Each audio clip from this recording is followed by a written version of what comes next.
Here we go. Is there- Welcome, and thank you for joining us again. This is a new edition of Rimpage Live, and we have a special guest with us today. We have Mr. Vukasin, is it Stankovic? Yes, that's perfect.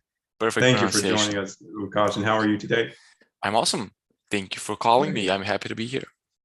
Great, great. Thank you. And then I'm also joined by Miss Katerina Milicic. Always fun to do these with you. Katerina, we're going to talk to Mr. Vukasin today. First of all, Vukasin, please tell us where you're from. Yes, I am from Serbia, as is Mrs. Katerina here.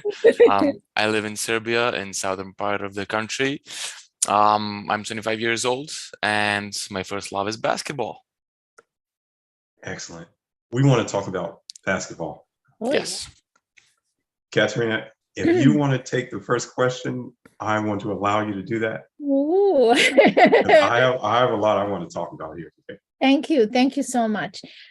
It was actually Vukasin and I met on this platform. We met on LinkedIn, and I just sent him one little message to say, I'm pleased to meet you, because I think first messages should always be, I'm pleased to meet you. I'm glad to have you in my network. And I left the rest up to him, and he really went and did his homework. So he checked out the profile, he connected the dots with basketball. And this is what I want to ask you, actually. I want to commend you, first of all, for doing that, because many people miss something important, because there is always some connecting point when we meet someone.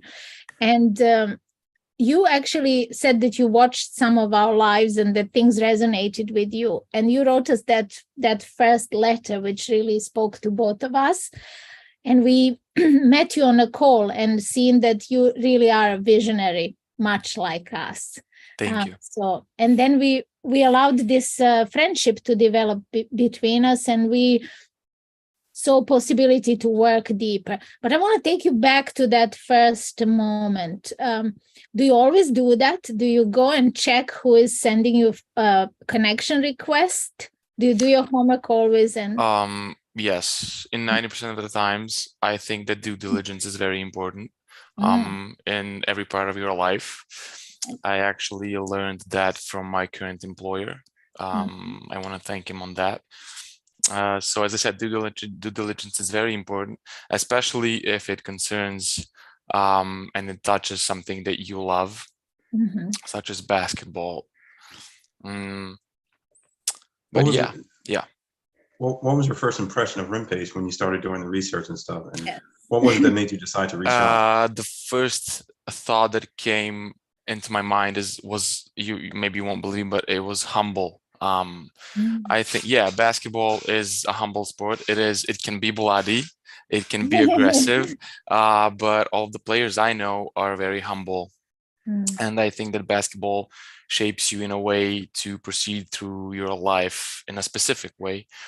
So what I loved basically is that every player has equal opportunity to prove himself, rather than being picked by someone else.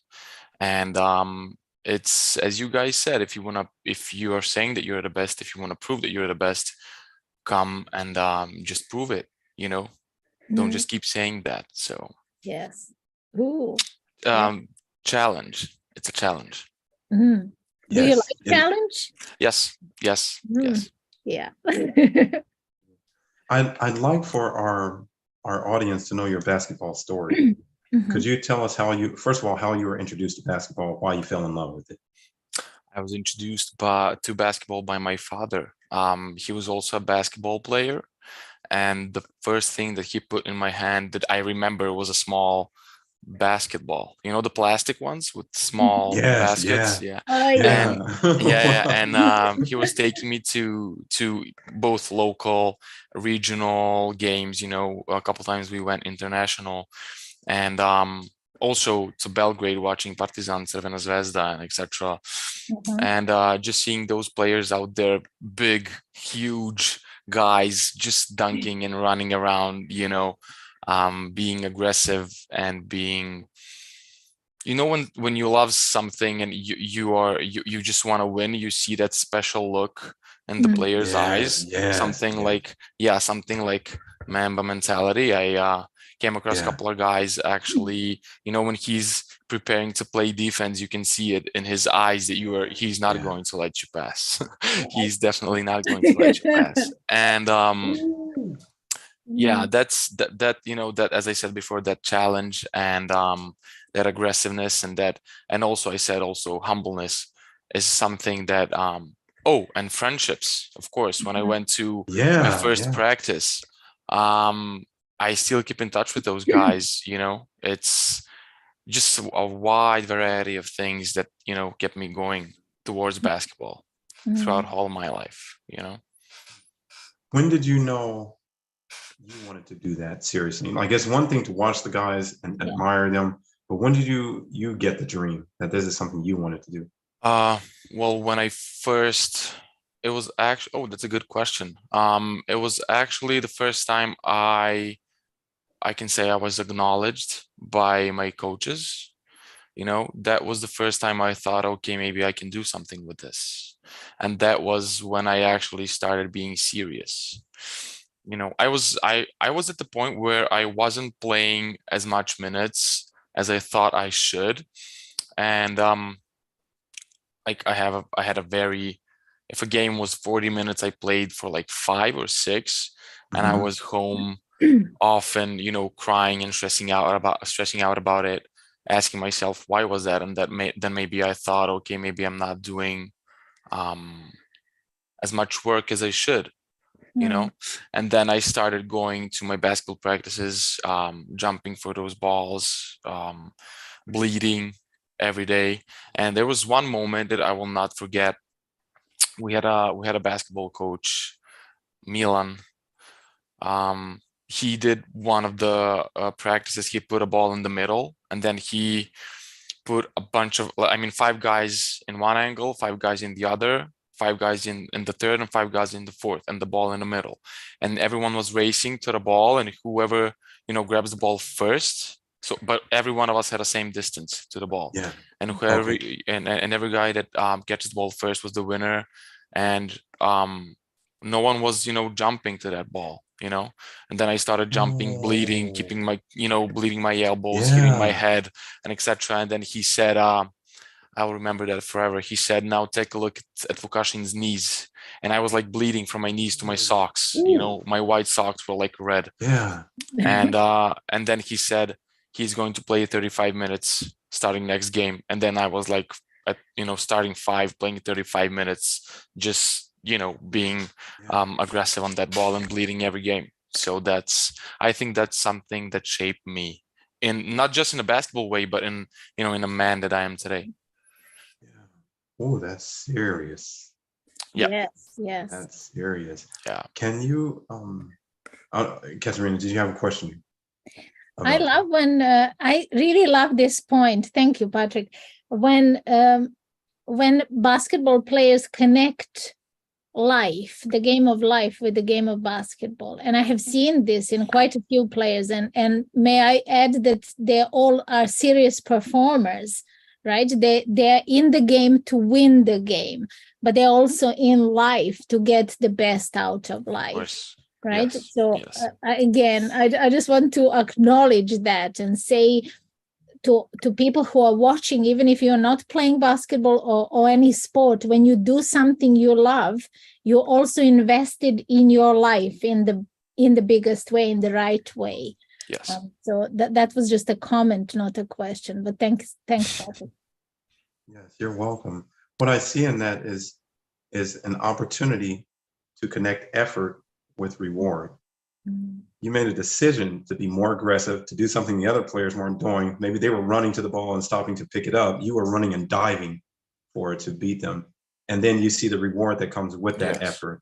And you said that's something that stuck with you. But also it takes a competitive nature to do that. Tell us about that. How competitive are you? Do you have any stories around that? I can't concentrate on one story because it was a lot of years passed by, so I cannot divide one story to tell you. But by nature, I'm a very competitive person generally, and some people think that that's maybe a bad thing, but I think that in life and sports, it's definitely a good thing. Mhm. I'm not saying that that people should like step over other people Yeah. to, reach their goal, but I definitely say that you have to be competitive. You Mhm. must be competitive. If you're not competitive, if you don't have that mindset, what is your natural, what drives you to reach your goal? I don't see what Right, else could right. drive you, Yes. you know? Yes. Yes. Yes. So There, there's no sharing the victory. yes, If you want that victory, you have to take it away from another player who yes, also wants it. yes, And believe it or yes. not, some people have a problem with that. They they would rather someone in the contest and say, "Here, you can have the victory," rather than them taking it from another player. But that's Yeah, where competitiveness is. yeah, those guys that have problem with that, I just think that maybe that's just my impression, but I just think that those guys just maybe had it all from the beginning and are used to people giving them stuff for free. And when they meet someone who is willing to fight for I don't want to say what's theirs, but who are willing to fight for their goals Yeah. and maybe to take that ball away from them, you know, it's trouble. And Mm. I like those competitions, you know. Yeah. Oh, yes. How much is it that you're competing against yourself, right? That you're actually improving your game and your approach to game, your philosophy, your psychology, as well as your ability to play the game. So how much are you competing actually against yourself? Like, is there awareness of that, not just your competitor? Yes, I mean, I think that the only real opponent of every person is himself, meaning the um, limits he puts in his head by himself. Those limits are put in people's head by themselves. Um, Other people can try to put those limits in your head, but if you don't allow it, if you're just aware of your potential and your limits, then everything's okay. Mm. It's I mean, I just think that people need to surpass their limits Mhm. right here and right now. Maybe you are going to find yourself in a situation where you need to surpass those limits at that moment, and you're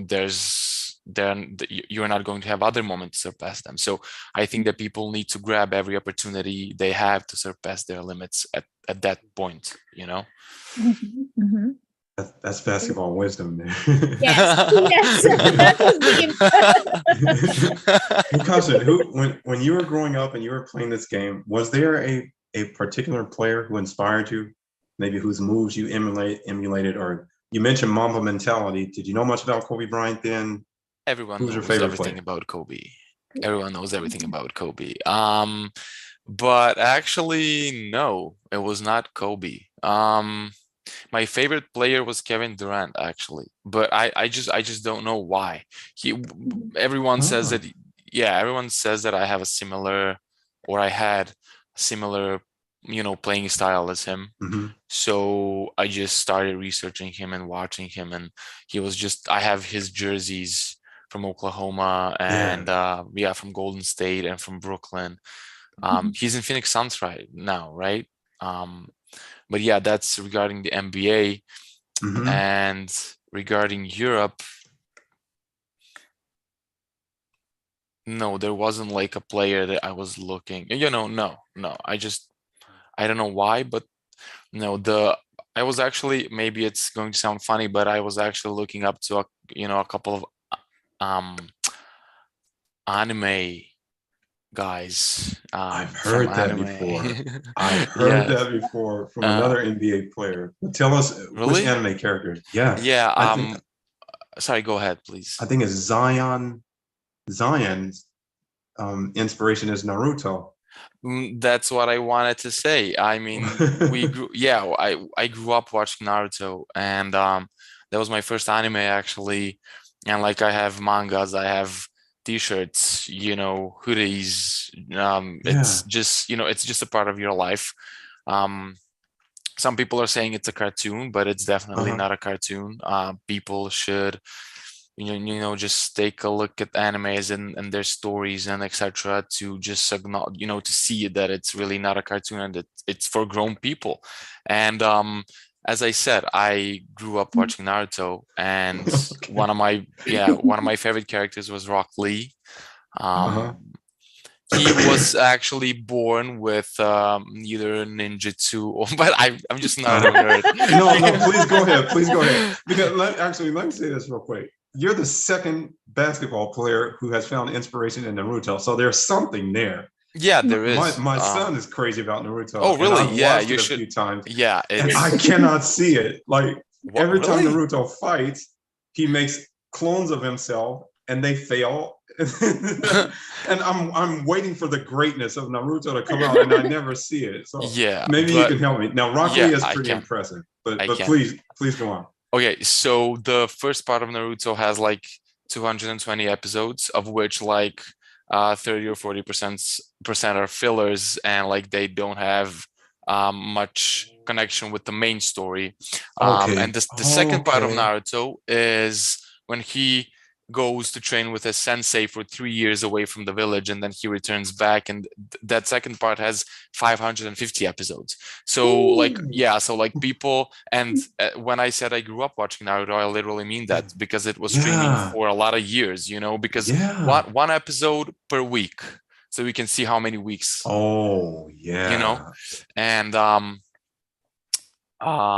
what did I want to say? You said Rock Lee. Yes. But people need to watch. People need to have patience, and people need to watch anime to see and recognize greatness of it, because it really is an art. You have to be, you have to have a brain to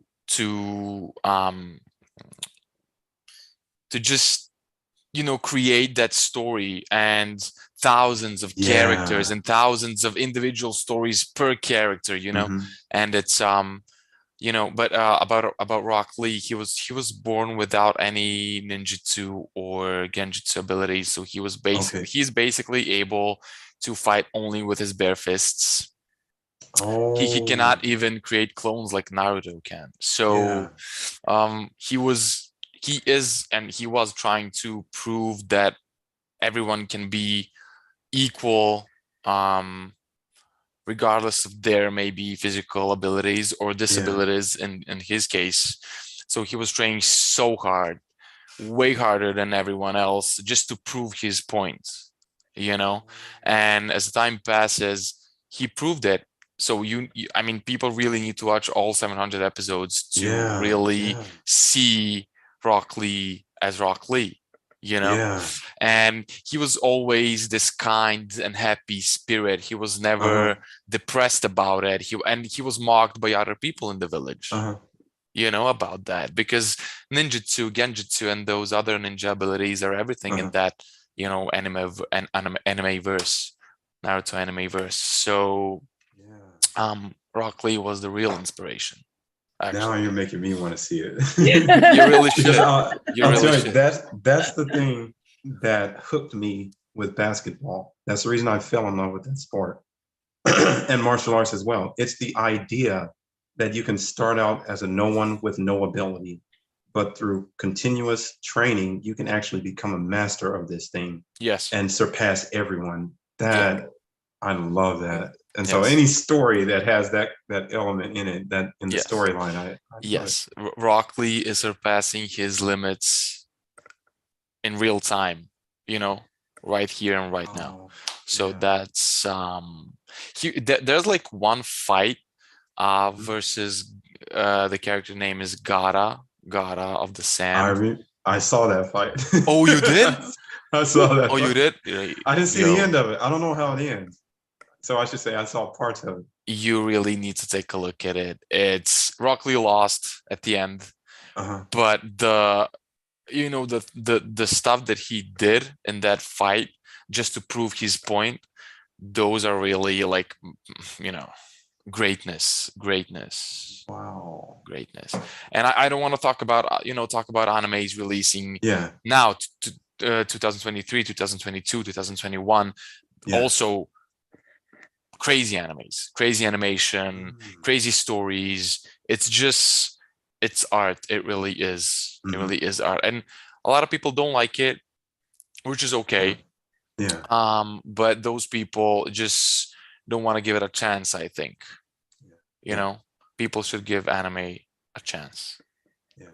So thank you. So that's your Sure. basketball story or your inspiration. Yes. I'd like to know about your path, how that turned out. How far did you go in basketball, or I should say in organized basketball?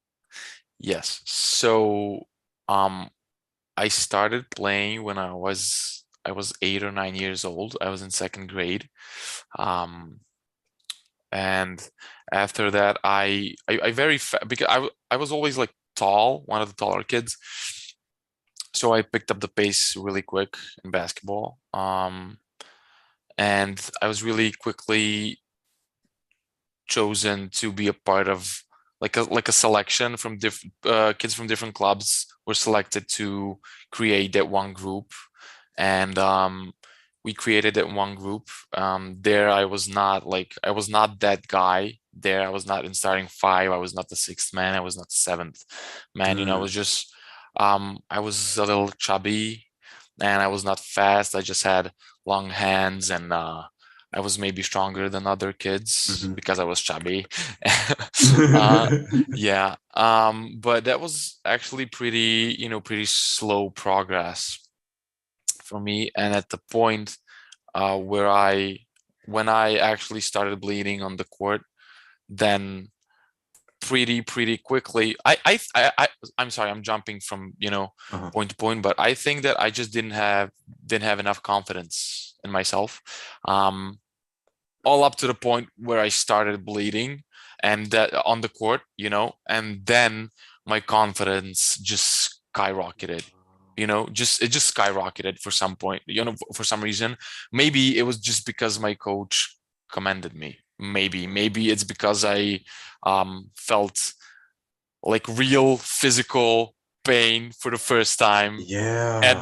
at a basketball court, and I was not afraid of it. I embraced it.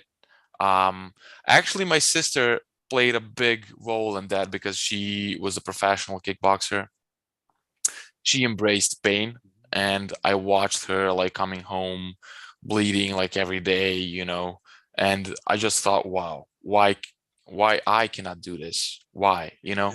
And then when I started bleeding on the court, or when I started feeling that pain and etc., I just accepted it and went with it. And after that, as I said, my confidence skyrocketed. And when I was 13 years old, I was picked to be a part of my club's first team.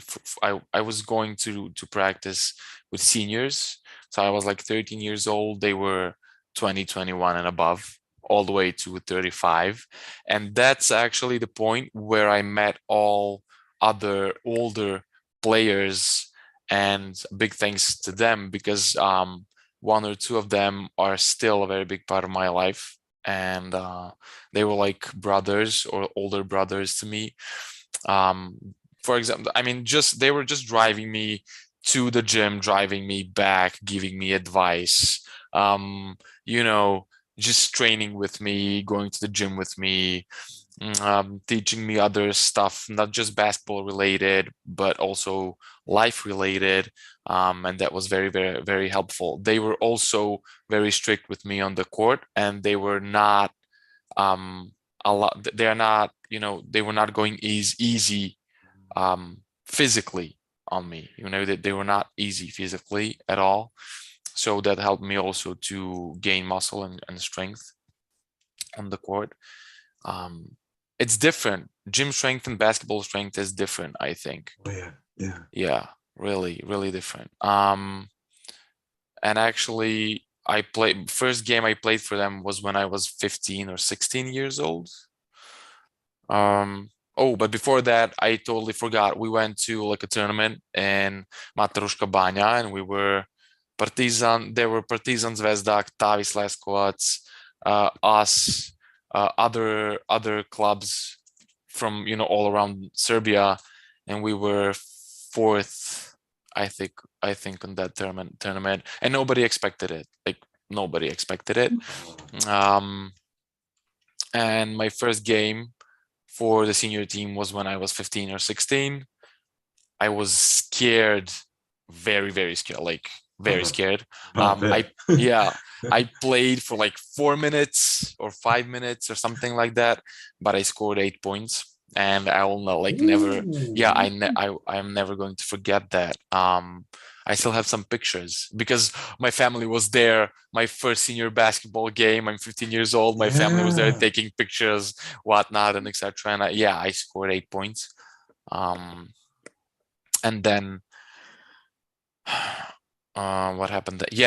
I continued to play for my senior team. I continued to play for my age. Then I was selected for a regional, like a regional national team. Every region had its team. Like 4 regions in Serbia, we had 4 teams comprised of all the best players from that region, different cities in the same region. And we were going on the tournaments versus each other.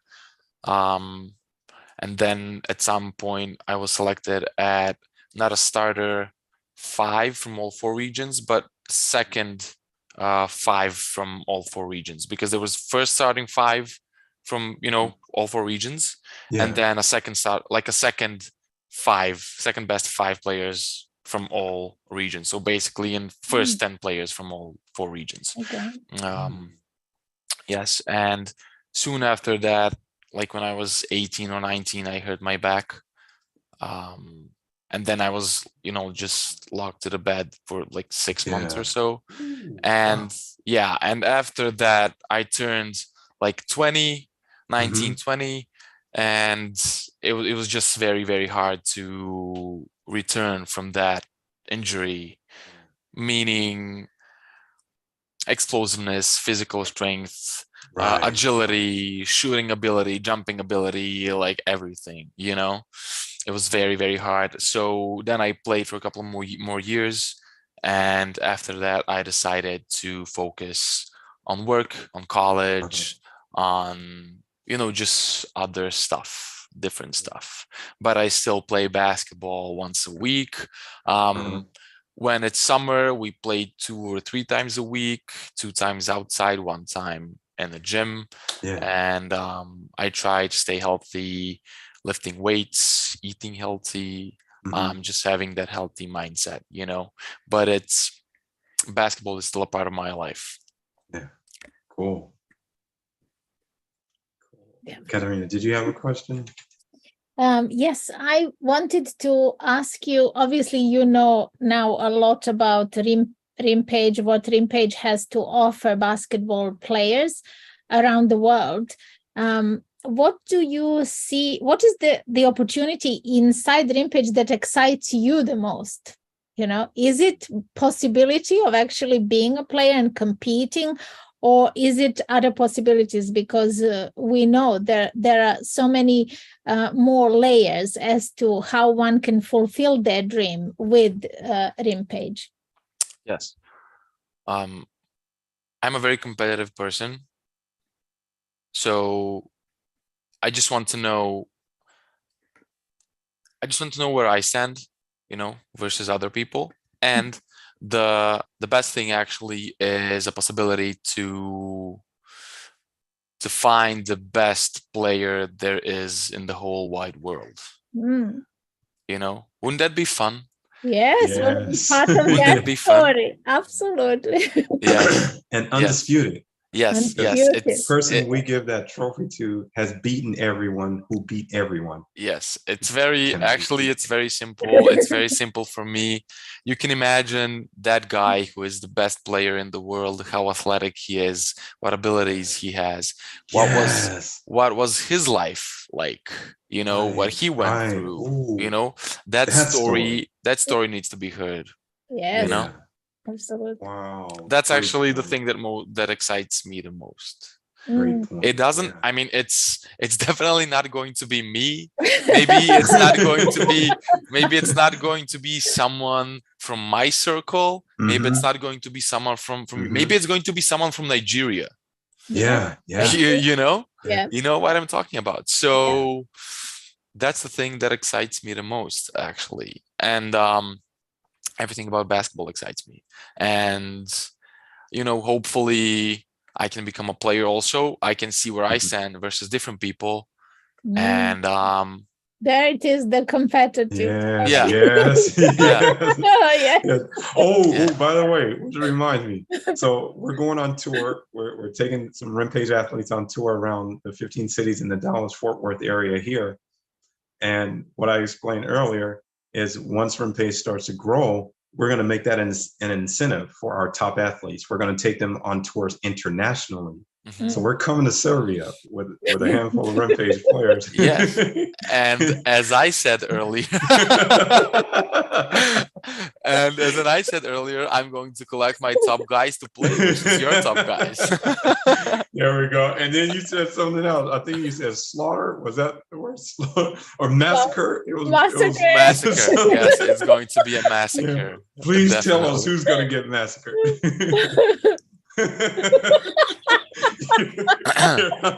You're on the record. You just come. Just come. Just come here, please. Will do. And then your guys will get to travel. Top athletes in Serbia will get to travel and go on tour and go to other places. So you may find a handful of those players in Nigeria, challenging those players. Yes. Yes. Man, that's huge. That's exciting. Really. Opportunity all over the world. I have this vision of a ladder. Rimpage gives every player their own ladder to success. And in my vision, I see all the continents on the earth and a ladder rising from each continent representing opportunity. And on that ladder, you can rise above poverty, you can rise above obscurity, you can rise above mediocrity, you can go as high as you want to go to the very peak of excellence and regard and respect in this sport. And that ladder is in every country. Yes. That's exciting. Yeah, it's very exciting. Just the amount of recognition that the best player in the country is going to get, I think that's that is very important, not just for that player, but also for that country and for just for basketball, just for basketball in that country. You can imagine how many kids are going to look up to that one guy and are going to start to play basketball because of that one guy. Maybe their goal is going to be to beat that guy someday. Right. And they'll have an opportunity to. There won't be anyone to tell them you can't. You can't at least try. Yes. And that's the thing. Like I've said, there's a huge difference between me looking at a guy and saying, you know what, I don't think you have what it takes to be a top player, so I'm going to close this door of opportunity on you. Or me saying, you know what, I don't think you have what it takes to be a top player, but here's the stage. Go ahead and give it a shot. Maybe I'm wrong. Yeah. Right. Huge difference there. Huge. Yeah. Vukasin, please, let's talk about Serbian basketball. Compare the styles. Serbian basketball versus US basketball. What are some differences you notice? A lot of differences, actually. If someone just takes a look at EuroLeague and NBA, even a guy who is not in basketball can notice a couple of differences from the start. First one and big one is just style of basketball itself, that it's played in USA and in Europe. There are way more passing. There's way more passing in Europe than it is in NBA. I can say that NBA players are way more attractive. Maybe I don't want to say that Europe doesn't have attractive players. They do. Players from Argentina are very attractive, but it's just not the same. In Europe, we have a lot more passing, a lot more. Maybe also defense is more aggressive in Europe, I can say. The question, yes, but you know why? Because the question we need to ask ourselves: why do you have players in NBA dropping 50 points, 80 points, 90 points? Yes. Yes. I mean, there's also a guy like Steph Curry. You can't guard him. He's going to shoot from half court and hit every three. But that's like one guy. How do you have other players dropping 70? Booker, Devin Booker, Yeah. right? He dropped like 71 points like 2 years back or a year back. Wow. How do you drop 71 points in the best league in the world? Isn't Right. there a player who can guard you? You know, Right. Right. it's just a Surely number. one on every team. Yeah. You know, and defense is, I don't want to say better, but more aggressive in Europe. Players in USA, as I said, are way more attractive. Jumping ability is off the charts. Players in NBA are stronger physically than players in Europe. That's why maybe you will notice, but there are not a lot of centers, you know, from Europe in NBA. Right. There was one very strong guy, Nikola Pekovic. He played for Minnesota, and a lot of NBA players said that he is one of the strongest centers ever in NBA. He is from Montenegro. He is very, very strong guy. But he retired now. And when you see Nikola Jokic right now, he's a center, but he's not one of those strong centers, you know, who plays only in the paint. He shoots, he passes, he can play everything from 3 to 5. He's not that fast for a position number 2 or 3. Right. But if he was, you know, faster, maybe he could play also 2 or 3. You know, and centers are stronger in USA than in Europe, and those are some main differences. What about mentality? Do you notice the difference in mentality at all? I'm sorry for interrupting you here, but I just remember one huge difference in coaches. Coaches are letting players in USA, in NBA actually, to organize games themselves more than it is situation in Europe. If you just type on YouTube coaches in Europe versus coaches in NBA, you can see the difference. For example, coaches in Europe are yelling, are jumping on the court, like hitting their guys, you know, just turning red from yelling and etc. You know, fighting with referees, getting, you know, excluded from the games, getting technical fouls and etc. You don't see that a lot in NBA. You know, you don't see coach jumping on the field, hitting his guy, starting to yell at him, and etc. and etc. You know, maybe it's because of the, you know, players in NBA are here and coaches are here, and in Europe it's, you know, the same. We have a situation in Europe where players are getting, you know, excluded from the team for starting a fight with the coach, and we will not have that situation in NBA. You can, in NBA, you can, you know, replace the coach, but you cannot replace one Kobe, or you cannot replace one, you know, LeBron. You're right about that.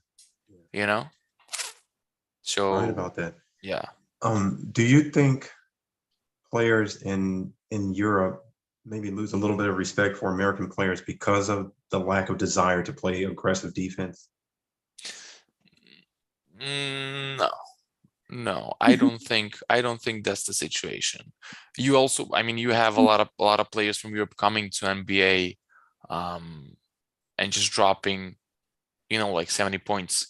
Luka Doncic, you know, he came from Real Madrid. He started dropping 60 points, 70 points. He never dropped 70 points in Europe, like never.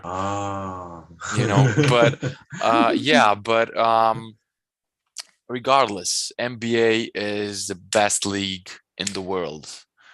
You know, players are attractive. They are jumping, they are shooting, they are running. You know, Nikola Jokic said one thing. It was very funny, but very true. On his first practice, when he went to the gym in Denver, he wanted to go home because he was not physically ready for what was expecting him there.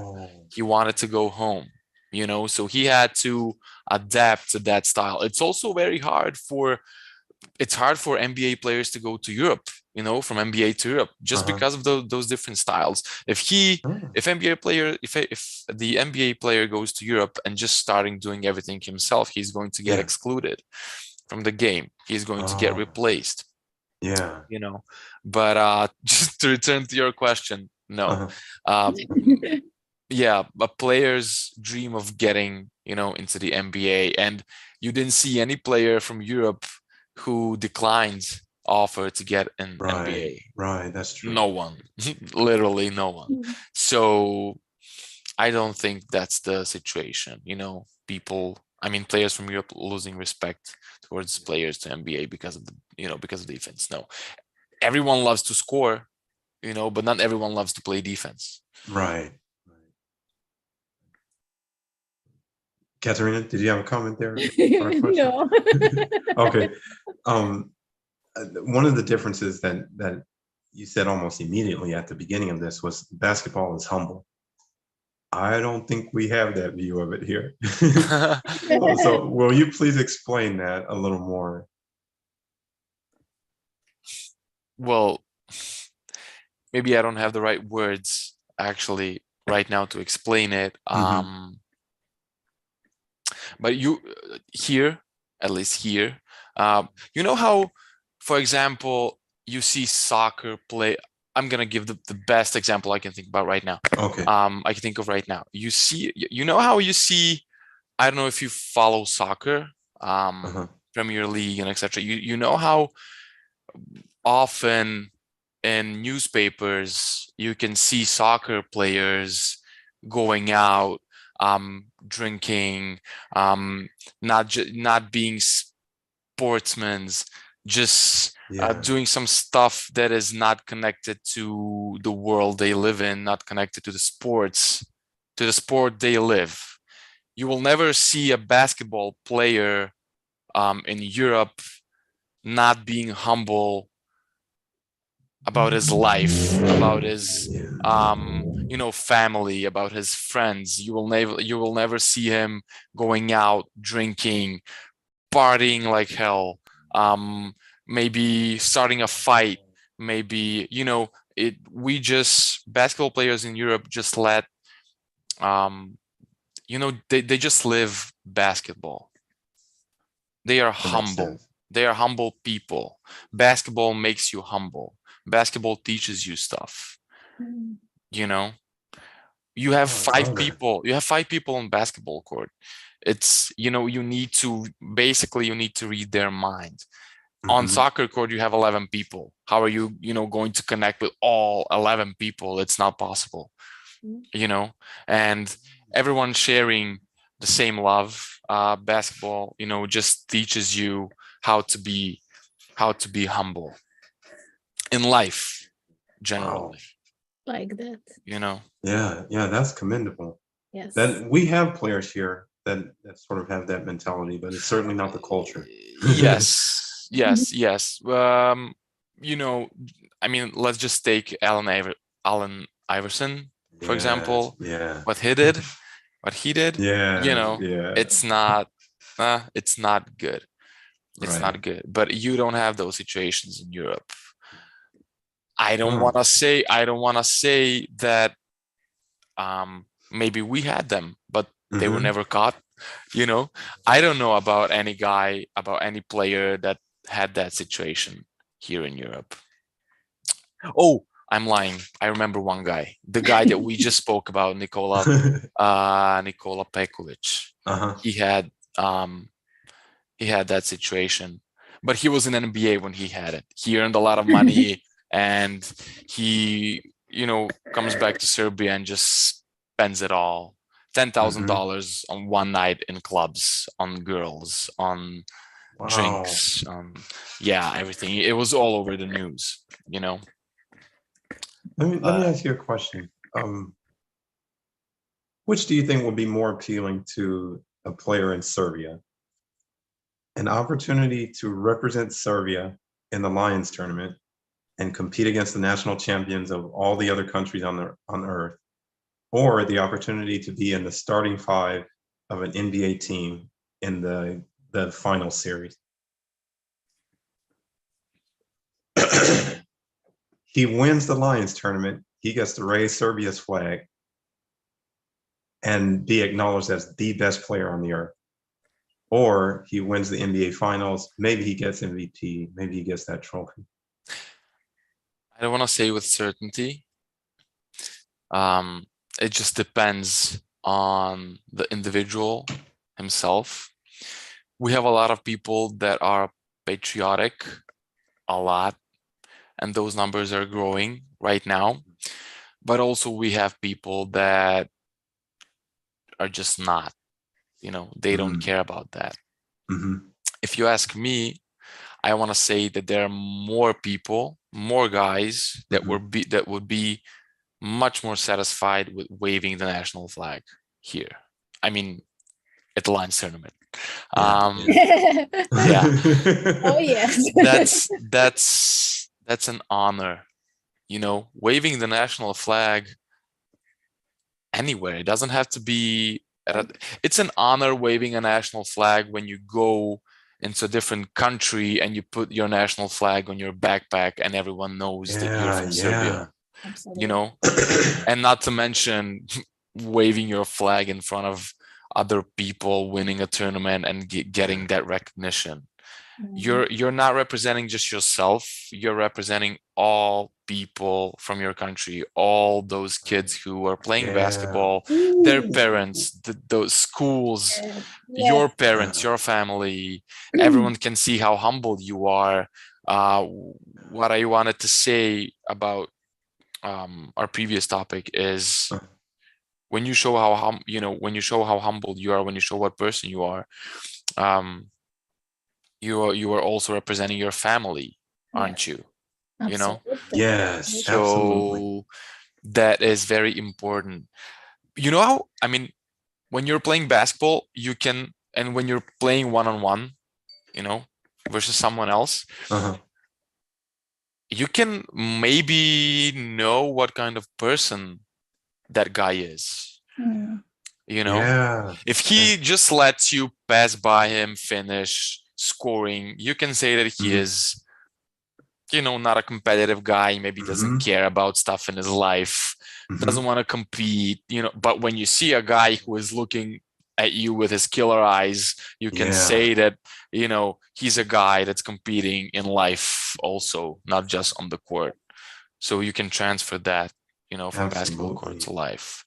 But to answer your question, more people would be pleased to wave national flag. I can guarantee it. Yeah, and in addition to that, it will be acknowledged that you are the best player on earth. There isn't a person who plays this game on earth who's better than you. Yes. Yes. That is amazing. Before we get there, we will have to determine who is the best player in each city in Serbia and also a national champion of Serbia.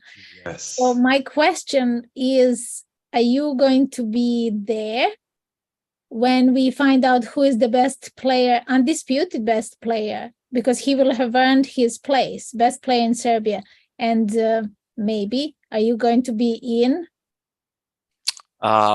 that place? Yes.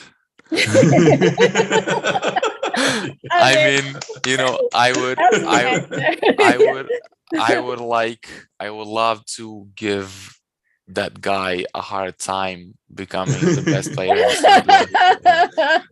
Definitely, yes. Brilliant.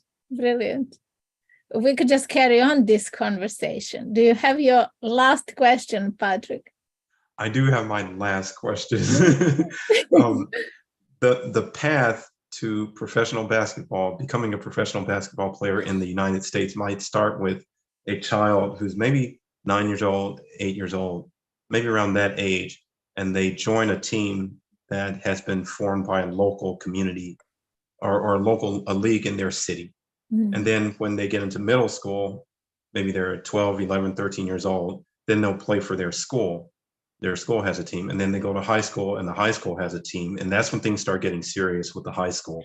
And that's when colleges start looking at high school players as early as ninth grade, and they start trying to determine who's going to be really good. And then they sort of put them on a path. And then if they do really well in high school, then a college will say, hey, come play with us. Some of them, they pay for that student, that athlete to come to their college. And that can be pretty competitive, colleges trying to get top high school players. And then if you do well in college, and this is like, there are several divisions of college. So Division I is where everyone wants to be, because that's where the NBA is looking mostly, at Division I in college. If you do really well there, then you can declare for the NBA draft, and then they pick you. What is the path available to players in Europe? Because you mentioned clubs, and we're not very familiar with clubs and how they work. Usually it goes through the school, middle school, high school, college. But can you explain that for us? Yes, here is it's different here. We also have teams in high schools and colleges, but it's not recognized as it is in USA. Here the path is a little bit different. You start out in a local club, so a coach comes into your school when you're first grade, second grade. He gives you a little, like a flyer or something, that his club or the club that he's working for is accepting new young people, new young boys, girls, whatever, who want to join and start practicing basketball. And at starters, there are like 50 boys and girls at one practice, and it often gets divided in different groups. But on first practice, there are boys and girls and etc. A couple of coaches and whatnot, Then you form a group. Then they form a group, and each group gets a coach, and then they start practicing. And they were first pioneers, then older pioneers, then cadets, then juniors, then seniors.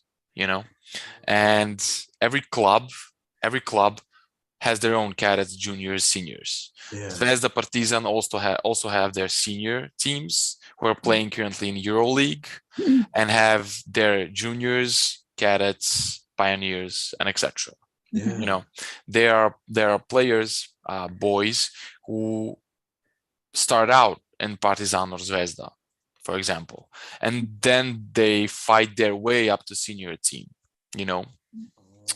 It's not the situation with every generation that they will just take someone from the younger generations and put them into senior generation, but that can happen. It's tough. It's very tough here because you need to get recognized by other clubs. Often, for example, people from southern part of Serbia don't get that recognition. We just have one player ever who played for a national team. That's Stefan Jovic. No one else, I think. It's very hard to get that recognition here because clubs don't have enough money to play, high-end tournaments and etc. So thus you will not get that recognition if other people don't see you, of course. So everything goes through clubs, and most of our guys end their careers in the senior local, club, and that's it. That's it. You will not get recognition if you're the best in college in USA. You will get that recognition. You will get sponsors. You will get, prizes, money, cars, and etc. But here in Serbia, if you are best in your local club, it means nothing. It means nothing. Literally, you need to have connections. You need to know people. You need to have someone who pushes you in order to maybe get that recognition. It's different, and it's different in Belgrade, for example. You have a lot of clubs there. You have Belvuk, you have Zemun, you have Crna Zvezda, you have Partizan, you have Mega Vizura, which is not Mega Bemax, it's now, which is not in Belgrade, but it's near. And all of those clubs are sending their people to watch games that different clubs from Belgrade are playing. So they, are exchanging players and etc. And those players get recognition, the best ones, but Seems to everything, be. I'm yeah. sorry, go ahead. No, go ahead, please. But I just wanted to say that everything goes through clubs. We, we actually did have a high school team a couple of years back that won high school national tournament, and they went to France and they played other high school national teams. Yeah. They were third or fourth in the world, I think. And that high school was from my city, from Niš. And that was, I think, first and last recognition that we got through high school basketball, and all of those players are actually not playing anywhere right now. You can imagine you represent national team in France and you win third or fourth place. And we had a guy who was dropping like 35, 40 points. He was playing for a national team, Serbia then. And they didn't get that recognition. It's a problem. Yeah. It's a problem. If you are the best and maybe you don't have someone to push you, or you don't have, just money to pay private coaches to have individual training sessions with them, it's difficult for you to get recognized. Often there's often money involved. Oh, wow. So that means it's not always fair? Of course it's not always fair. Life is not fair. That means it's even harder then. It's not always that fair. means you could potentially be good enough and still not make it. This is the thing. I think Patrick, you will find out how much Rimpage will be a game changer for every country outside the US. Yes. Basketball. Yes, definitely. Thinking about that path you described, what if we could insert, well, first of all, it seems like in the world of basketball in general, your success relies on the right person noticing you, recognizing your talent and giving you an opportunity. So those two things, someone recognizing your talent and giving you an opportunity. What if we were to insert a league like Rimpage where you recognize your ability within yourself, you give yourself the opportunity, and then you just fight like a dog to move up the ranks, to show how good you are. It's like the difference between what happened with me and my coach of my the varsity team in high school. He didn't believe I could play the 2 position, but instead of him saying, "Come to practice and I'll give you a week to prove me wrong," he just said, "We're not going to do it. We're not going to do it." And he let me walk away from that team. I should not have quit. But he could have also said, "You know what, just come back to practice and show me what you can do." Yeah. So what if we gave that to players to give themselves, to recognize in themselves the ability and give themselves the chance? That I think is pretty amazing. Absolutely. And it's not even dependent on talent so much as you had Vukasin say, you have to have the right connections in place. Yeah. Oh, yes. Don't even going beyond that, what you need to have in place beyond those connections to make it happen for you. So to really offer a fair opportunity, that is something that the world has not seen in basketball or in any other area of life. We have not seen the fair opportunity. So what Rimpage will do is change the way that we look at basketball and every other, everything else, really, art, music, everything in the world, worldwide. Yeah, I'm excited for that. Absolutely amazing. Vukasin, thank you so much for joining us, man. Listen, there are people who will be watching this who know nothing about Serbia except what they heard from you today. And so that's another exciting thing about Rimpage is we get to open that door so that cultures can learn about each other. Hopefully some of those people will Google Serbia and try to learn something about it. A lot of people in USA don't know anything about Serbia. Yes. They're actually when you say Serbia, they say Syria. Yeah. And it's Yeah. totally like Siberia, or Siberia. Siberia, yeah. Like, aren't you guys at war or something? Oh, Like, wow. no, like, no. Yeah. So hopefully this will put Serbia on the Yeah. map, you know. Yeah, Mm. absolutely. You know what else? The information absolutely is there on Google. Yes. But Oh, there's yeah. such a Oh, difference yes. between hearing it from someone who lives there, who's Oh, down yeah. to earth, who's human like you. Yes. And Yes. this is Huge just the difference. first conversation. This is not First the one. last conversation. Yes, sir. we're going to have. Yeah. Well, Thank you thank so you. much. Of course. Thank you guys. Thank you guys for having me here. Thank You're you. so welcome. And for everyone who's watching, thank you for staying with us. Vukasin is in our group. There's a video of him taking a shot there. So he's a part of that community already, and we look forward to bigger and better things. Absolutely. Take care. See you. Thank